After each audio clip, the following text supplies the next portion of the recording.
The other thing I would suggest doing is during low tide, pay attention to what surfaces are exposed during low tide. So for example, I know that this cut, when it's low tide, I can barely even get my kayak over it. So during high tide, it's still extremely shallow up there. And to make things better, there's current flowing through there. So if I had to give you a pointer, is to, when you're going out fishing, just pay attention to where you can see ground during low tide. Because when the tide comes up, those snook are going to try to get to the shallowest parts to feed, and they will get super shallow. So like this all right here is all really shallow water, even though it's high tide. And they'll sit anywhere around here. They'll sit up by the mangroves, they'll sit out in the current. So it's pretty much fan casting at that point. And just hope you get one's attention. So like this corner right here, the tide's coming around it. So they'll sit.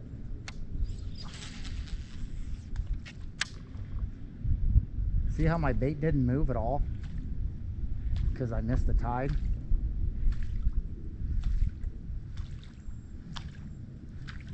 Now if I throw out there she goes.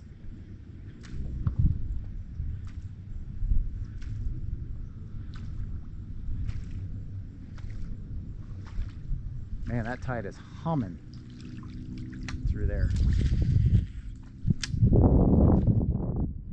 See how wide of a turn that tide? So a lot of times they're going to sit right in the dead spot. Right about there. Or they could be out in it.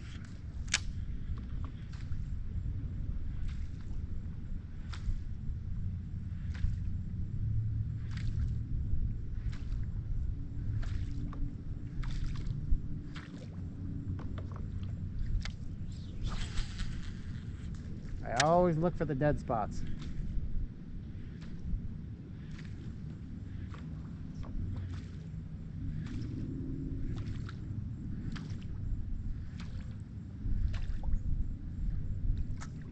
So I know that corner over there is dead. The current's coming straight through here, but that corner's dead.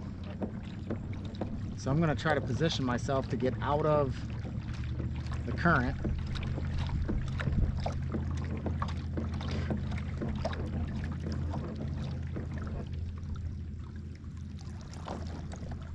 And they could be sitting all the way back up in there.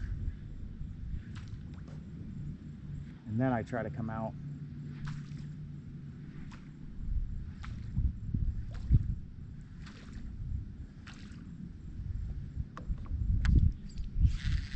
On the corners.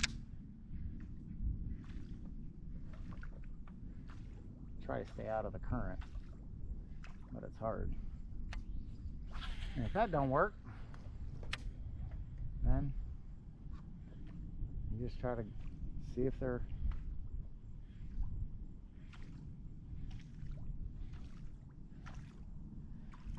sitting out in it. Because my kayak's so light, and I have no chance.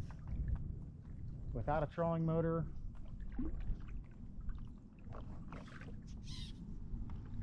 without anything being able to keep me in place, I'll try to nestle up right outside the current where this is kind of dead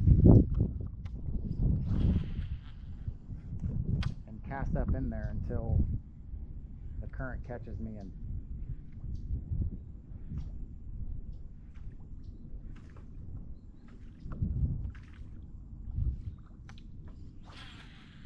takes me out.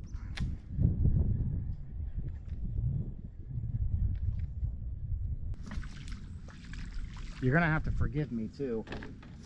Please forgive me if the video doesn't show everything. I'm used to my 360 camera, so it does not matter where I'm positioned or the camera's positioned, because when I go to edit, I can follow myself around and follow the fish around. So if you're not getting a good view of stuff, I apologize. I'm not used to not being able to follow my bait or my hook set or the fish jump or whatever the case may be. But the problem with the 360 is it's only built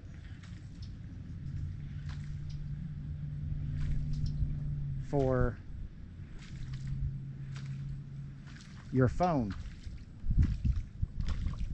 or not your phone, but the screen of your phone. That's the way the 360 fits, whatever you techie guys call that. Whereas if I use the 360 and try to post that to YouTube, it's parallel. It's not, you know, it doesn't fit your phone, so I can't do 360 and upload it into YouTube because it doesn't fit. So I don't know how well the camera picks that up, but you can see that current and the tide pushing that water out way outside that corner. So I'm going to target this calm area right here. They're going to be, their nose is going to be pointed out, and they're going to be sitting where they can exert little to no energy. But I don't want to land on top of them, so I try to throw it past, and then hope one comes out and snatches it.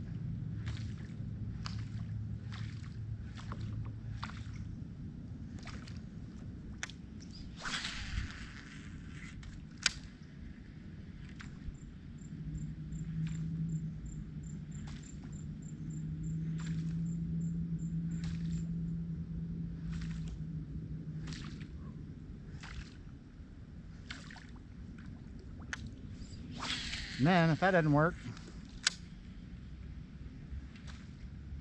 see if they're sitting out in it.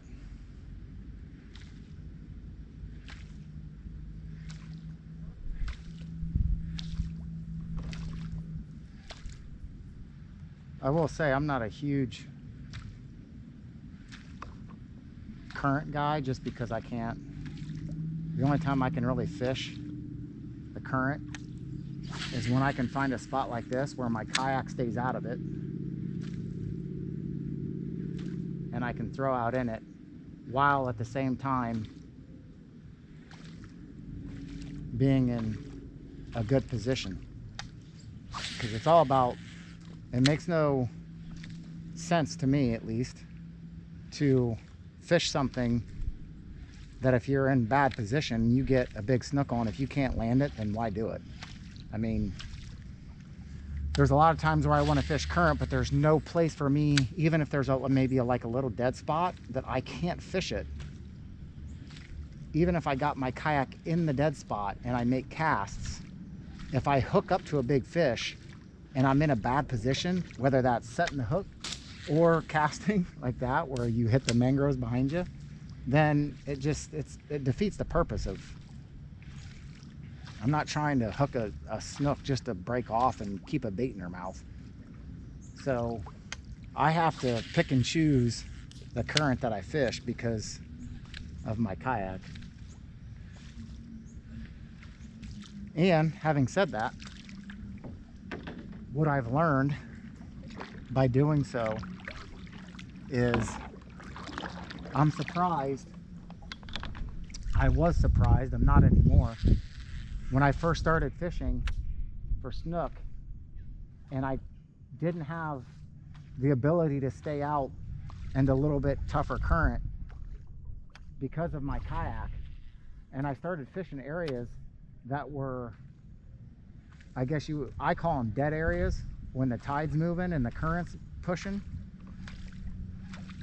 I was surprised at how many fish I was catching outside of areas where the current and the tide was moving. And just, I'll keep harping on it, all of that water is up underneath all of these mangroves. So even though it's pushing the hardest right through here, all that water up underneath there is still moving. Not like it is out here, obviously.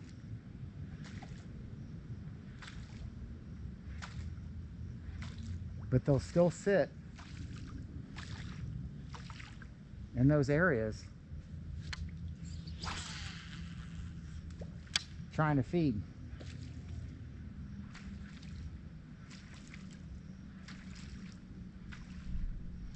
Keeping an eye on this storm to make sure I want to go to a couple different spots, but I found a group of fish last night. The problem is I don't trust this storm over to my right, so I need to stay close to home and close to the bridge.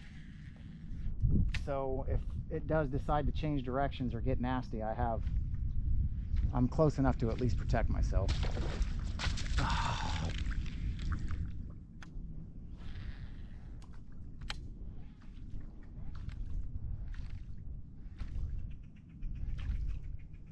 God bless it. That was a good fish, man. She just didn't.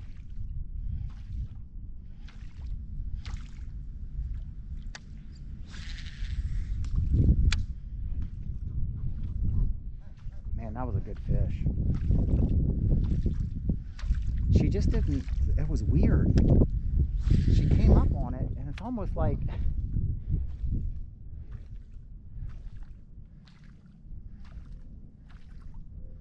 It's almost like she saw me mid-bite. She didn't like completely smash it. That was a good fish. And she was sitting right in that dead spot that I talked about. I just went through that area and I was just talking about that dead spot right there. This is that same spot I was just telling you about, that when it's low tide, that it's really shallow. So that current comes ripping through here, and this is all super shallow water, even though it's high tide. She was sitting right on that frickin' corner right there that I was just talking about. I don't know, it was weird though. She like half committed to it. Usually when they come up on it like that, they absolutely crush it. They're usually going to be on the opposite side of where the current's going. So I'm going with the current right now. I know it doesn't feel like it because I'm just outside of it. The current's just off to my right and it's going right around that corner. So if I'm going to get one, typically it's going to be on the other side because the current's going that way. They're going to nestle up to that mangrove and use it as a barricade to hold themselves in place. And they're hoping one of these guys swims right by them. So I know right now what I don't want to do is get too wide right here because the current's just a little bit off here to my right, so I don't want to get out in that, and I really don't want to be parallel either. I know in my mind that if I make this cast where I think a snook should be sitting, which is probably going to be right there, if it's big, I'm going to have my hands full because I'm super close to the mangroves. It's high tide, and if it's big, I'm gonna be in a little bit of trouble. But I don't have. There's just one of those things where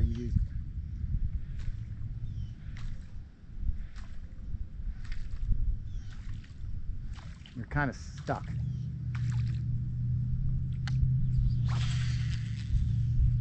So you just hope like hell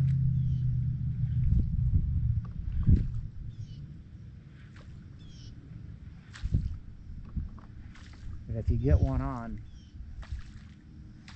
things break in your favor.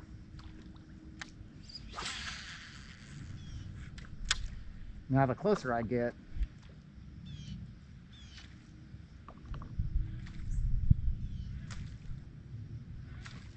I'll swing around it. I've learned that the hard way.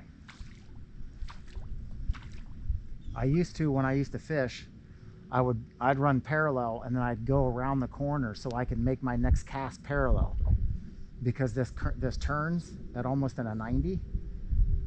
Problem is, I'd turn and I'd cast down it and I'd get a huge blow up, and then I'm stuck because she's going to try to fight to get back up in the mangroves. I'm in the mangroves, she's in the mangroves, no chance. So now what I've learned, being on something so light, is I'll take a big wide turn so I'm casting at an angle. Again, it's not the most efficient way. I'm pinpointing my cast and bringing it out to me. So if there's anything that I'm missing that's sitting in the mangroves, instead of bringing it parallel down, I'm more pinpointing. So I understand that I'm not being efficient, but I'm also understanding that if I get one on, I have a better chance of landing her because of my kayak position. So it's damned if you do, damned if you don't.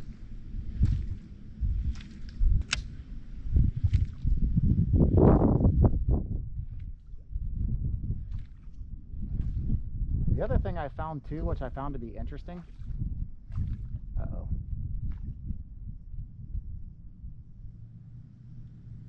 she waked up on it way too close. I don't know if you caught that, but she just started waking when it was too close to me. But that's a good thing. I know there's some fish back up in there. The other interesting thing I found is in these little bit bigger cuts, so the current's right through here and it doesn't get back up in there, it just pours right through here. So they could be nestled back up in the corners, up against the bank still. They could be on the two corners. But what I found very interesting is a lot of times they will split the difference between the two corners and they'll sit right in the middle, and almost with their nose, as the current's going like this, they'll position themselves right on it. I don't know, my theory, and I've caught multiple fish right out here, like right in the middle of the two corners. So basically you draw a line and it would be like a half moon and then a point right in the middle. I think personally, I don't have any scientific evidence of this.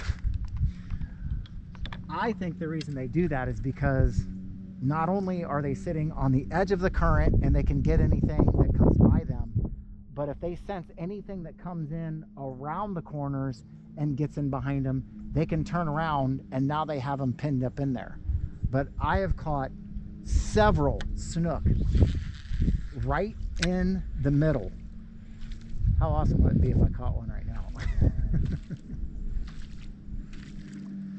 So what I'm saying and getting at is, if you find yourself in the current and you come across one of these little bit deeper cuts, do not hesitate to cast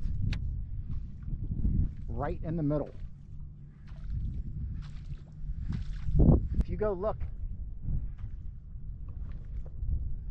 the last 40 incher that I caught, that's where she was sitting. She was almost splitting the difference between the two corners. She was sitting right in the middle, right on the edge of that current.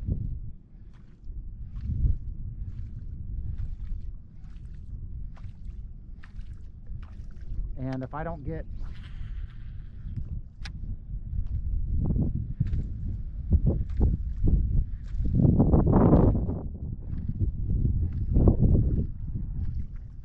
anything to commit out here, then I'll go in after them.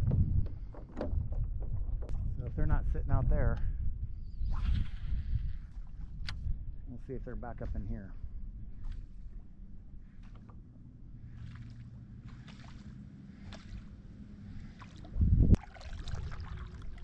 last spot, man, that stuff looks nasty. And then the last spot is on this opposite corner that I haven't fished yet.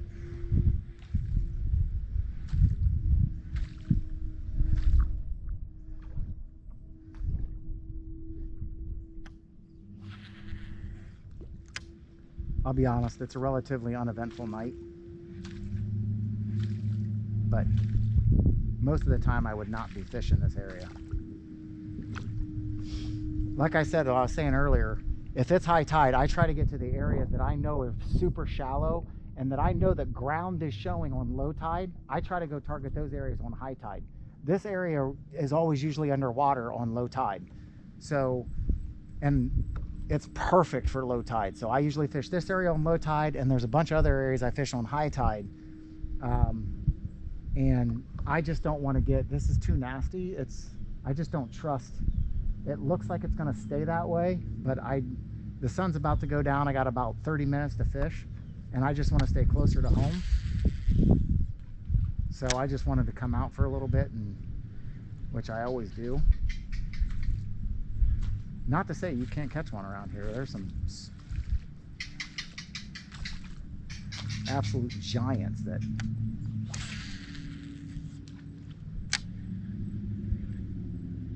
the opening cut that takes me home is right around that corner, and that's where all the current flows.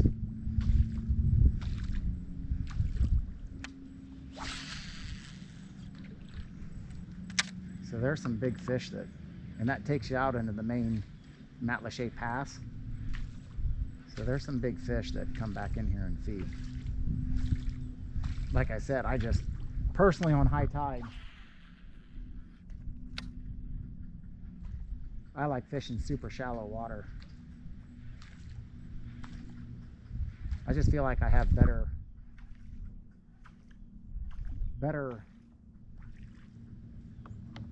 luck when I get into as shallow water as possible. Talking about that other cut, so this is another perfect example. So you got a corner there, a corner there. I usually try to cast wherever the middle is.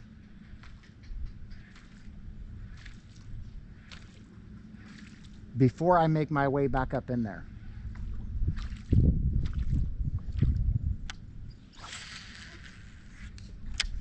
I think they sit out here because it's the best of both worlds. They're basically putting their edge, because like I said, the current's coming right through here. It's not curling around the mangroves. It's coming around this corner and it's coming right through here. So I think they nestle their nose right up on the current. So they're facing this way. The current's passing this way. Any bait fish or whatever that comes swimming by, they can hit. But if those bait fish come around these corners and get back up in there, all they have to do is just 180, and now they got their prey pinned back up in the corners. Again, I'm no biologist, and I could be completely full of shit, but that's what I think anyway.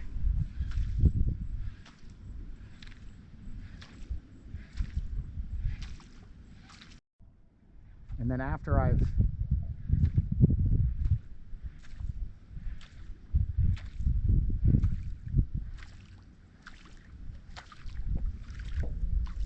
fished that area where I think that they may be sitting, that's when I'll push my way back up in there and then see if there's anything.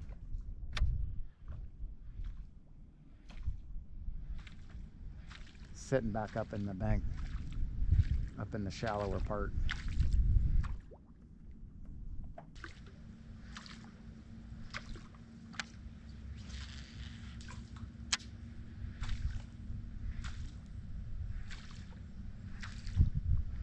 I'm not gonna lie, this is my favorite part, where it's super quiet and I'm just waiting for something to absolutely kill this thing. Usually never happens. Usually it's when I'm completely unprepared and I least expect it.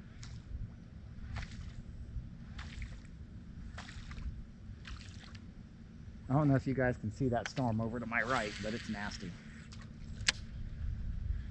So I do not want to be out here in that.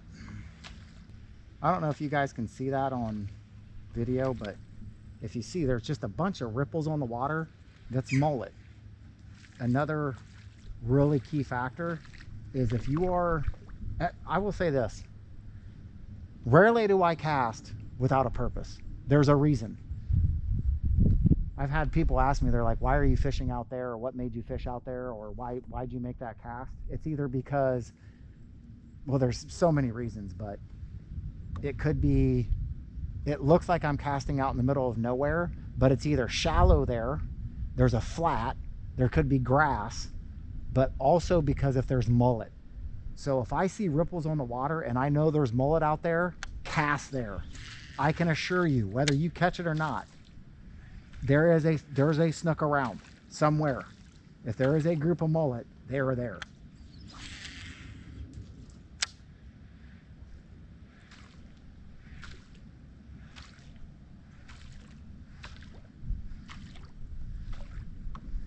Like where this current is coming through right here, I know it's hard to see, but that entire area out there is super shallow.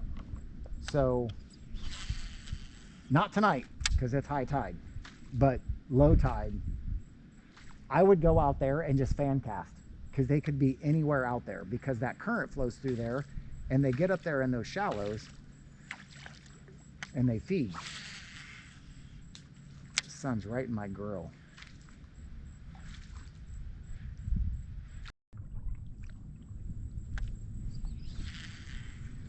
This entire area right here is relatively deep. So if I get something to hit this, it'll be amazing, because usually I'll either get something to wake up on it and peel off,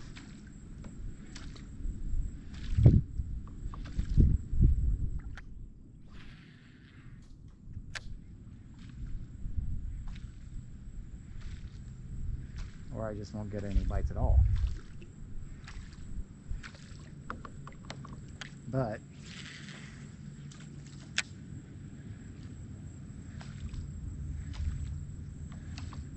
I know there's some big snook that hang out here.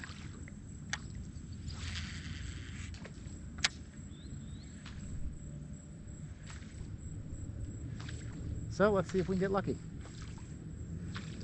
One last thing I'll say before we close her down is you always want to pause when they come up and hit this thing. Initial reaction is to just set the hook. Just wait a split second. I usually, if I see the splash and I see the hit, I usually pause and I usually try to check my line. If I don't see my line going one way or the other, or I don't feel pressure, then I try to, as best I can, set the hook. It's not easy and you're not going to be able to do it every time. A lot of times everything just happens so fast. Sometimes they catch you off guard and it's just habit that you're going to try to set the hook. But if you can wait just that split second,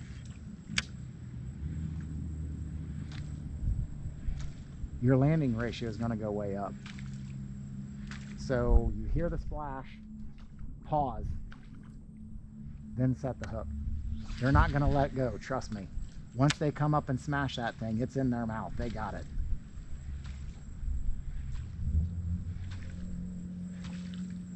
Especially if you're spook fishing. Because sometimes when they miss that, it's still sitting there. And if they miss it, you twitch it.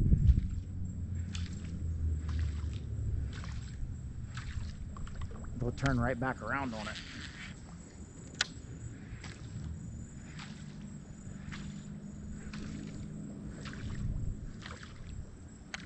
So my advice is, when you're fishing it and you have one come up on it and explode, do everything in your power just to hold steady for a split second. Make sure they got it. Look at that tide ripping through there. Or that current. Tide, current, whatever.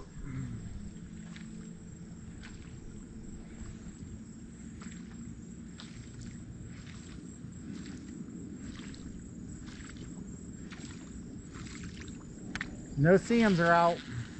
It's time to go.